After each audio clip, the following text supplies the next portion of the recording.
আজি 23 মাৰ্চ তাৰিখে অনুষ্ঠিত হোৱা মিলিত শিল্পী সমাজৰ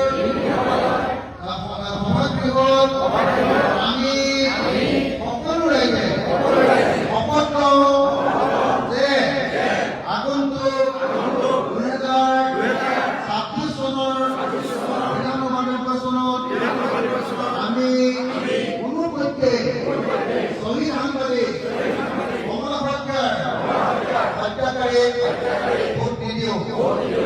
শ্বহীদ সাংবাদিক কমলা সৰকাৰ মৃত্যুৰ বাবে নগৰীয়া হত্যাকাৰীক আমি ফাঁচি দিবলৈ দাবী জনাওঁ।